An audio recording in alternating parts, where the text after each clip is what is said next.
वर्णन आता है। पशुपतिनाथ का व्रत करो, 16 सोमवार का व्रत करो, सोमवार का व्रत करो, शिवरात्रि का व्रत करो, चतुर्थी का व्रत करो, तीज का व्रत करो, एकादशी का व्रत करो, पूर्णिमा का व्रत करो, आपका मन पड़े वो व्रत करो। व्रत करने की मना नहीं, पर शिव महापुराण कहती है, शंकर भगवान का चरित्र कहता है कि व्रत करने वाले को सबसे बड़ा नियम एक धारण करना चाहिए। सबसे बड़ा व्रत का नियम कौन सा है कि जो व्रत करे, दिन भर भूखा रहे, दिन भर कुछ ना खाए और अपनी कामना के लिए भगवान शंकर की आराधना करते हो, भगवान शिव की उपासना करते हो, और कोई आया तुम्हारे पांव को छुआ, प्रणाम करा, और तुम्हारे पांव को छुआ, प्रणाम करा, और तुमने उसके ऊपर हाथ रख दिया, या तुम्हारे चरण छुए और छूकर उसको तुमने अपने दिल से कुछ दे दिया। उसने चरण छुआ और तुम्हारे नीवी मुख से निकला, पर तुम्हारे चरण को अगर उसने व्रत वाले दिन हाथ लगा लिया तो समझ लेना कि तुमने जो दिन भर व्रत करा उस व्रत का पुण्य वो लेकर चले गया। तुम्हारे व्रत का पुण्य वो लेकर चले गया। कई माताएं कहती हैं हमने पशुपति व्रत करा था, हमने ये वाला व्रत करा था, हमारा व्रत तो सफल ही नहीं हुआ, हमारी पड़ोसन ने व्रत करा, उसका व्रत सफल हो गया। कारण उसका ये है कि तुम्हारा व्रत जिस दिन था उस दिन तुम्हारे कोई ना पांव पड़ा होगा, पांव पड़ा, चरण छुआ। और सबसे बड़ी बात है, तुम अनुभव कर देखना, अपने पैर के अंगूठे पे एक लोटा जल डालकर देखना, ठंडा पानी डालकर देखना, तुम्हारा भेजा भी ठंडा हो जाता है। अर्थात पांव के अंगूठे में, पांव में वो बल होता है कि व्यक्ति के चित्त, वृत्ति, मन और बुद्धि का सब कुछ चरण छूने वाला खींच कर ले जाता है। ये निश्चितता है।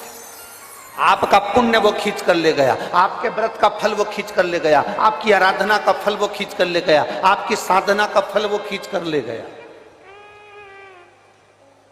हमारा एक नियम है, आप लोगों को मालूम होगा, हम कई बार कथा में कहे, हम कभी भी चरण नहीं छूने देते। स्त्री को तो छूने ही नहीं देते, माताओं को तो बिल्कुल भी नहीं, क्योंकि हम आपको जीजी बोलते हैं और आप हो गई हमारी बहन, और भाई के चरण छुओ तो अच्छी बात थोड़ी ना है। हम तुम्हारे छू लें पर तुम हमारे मत छू।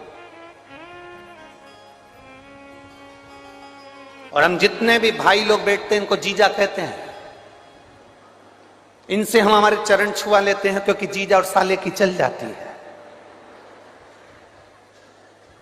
इनकी और हमारी चल जाती, तुम्हारी नहीं चलेगी।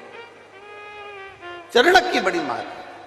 व्रत करने वाली माता चाहे उपास कर रही हो, साधना कर रही हो, नियम धारण करी हुई है, जिस दिन तुम्हारा व्रत है, एकादशी का व्रत है, उस दिन अपने पांव को हाथ मत लगाने दो। जिस दिन तुम्हारा पशुपति व्रत है उस दिन तुम्हारे चरण को कोई को छूने मत दो।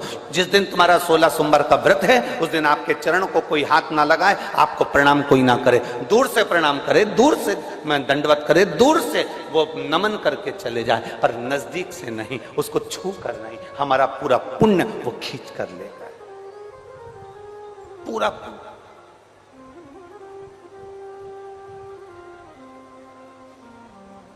भगवान नारायण के चरण दिखते हैं, बोलो दिखते हैं कि नहीं दिखते? जम के बोलो जरा, दिखते हैं ना? भगवान ब्रह्मा जी के चरण दिखते हैं, माता लक्ष्मी के चरण दिखते हैं, भगवान ब्रह्माणी के चरण दिखते हैं, इंद्राणी के चरण दिखते हैं, गरुण देव, वरुण देव, सबके चरण दिखते हैं। केवल एक शिवलिंग, शंकर भगवान का केवल एक शिवलिंग ऐसा होता है जिसके चरण नजर नहीं आते कि इनके चरण कहां पर, चरण कहां है किसी को नहीं मालूम। वो तो अपनी तप साधना में लीन है। जो आता है जल चढ़ाता है, स्पर्श करता है, छूता है, चला जाता, छुआ चले।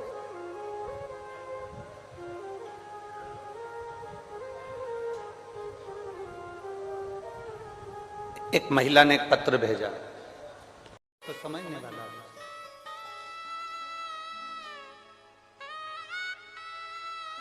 मेरा नाम सीता शर्मा है, मैं जिला गोपालगंज की रहने वाली हूँ, मेरा नंबर ये है, मोबाइल नंबर। सीता शर्मा गोपालगंज से आई हैं, कहीं बैठी हूँ तात हिला सकती।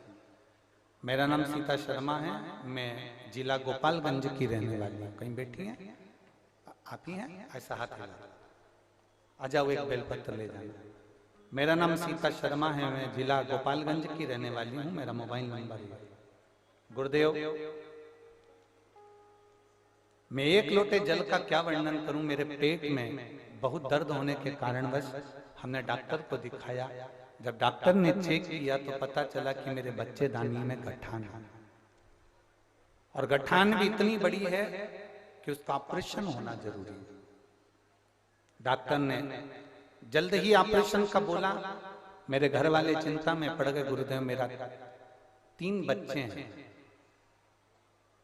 और 5 साल पहले मेरे पति हार्ट अटैक के कारण नहीं रहे। मैं अकेली मेरे बच्चों के लिए हूं और बच्चे मेरे लिए। गुरुदेव बहुत परेशान हूं। एक बच्चा तो बहुत छोटा है और डॉक्टर कह रहे हैं कि ये गठान कोई साधारण सी नहीं है, इसका ऑपरेशन होगा और जांच के लिए जाएगी। इतना हमारे पास में धन भी नहीं गुरुदेव, हम किससे कहें, कौन और कहें ऑपरेशन करा भी लें और गठान चली भी जाए और बीमारी आ भी जाए तो संभालेगा कौन? बच्चे छोटे छोटे हैं गुरुदेव, अब मैं किसके आगे कहूं?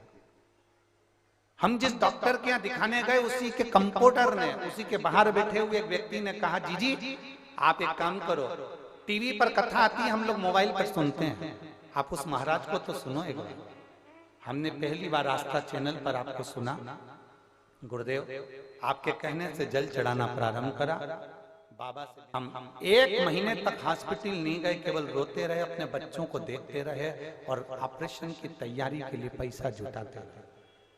जब हमने जल पीना प्रारंभ करा, बेलपत्र खाना प्रारंभ करा और बाबा से विनती करी, 1 महीने बाद जब हम ऑपरेशन के लिए डॉक्टर को दिखाने के लिए वापस पहुंचे और हमारी जांच वापस चालू हुई, गुरुदेव हमारे आंख के आंसू ना रुके। डॉक्टर ने कहा तुम्हारे पेट में कोई गठान नहीं है। गठान कहां चली गई मालूम ही नहीं पड़ा। मैं बाबा को नमन करने के लिए रिश्ता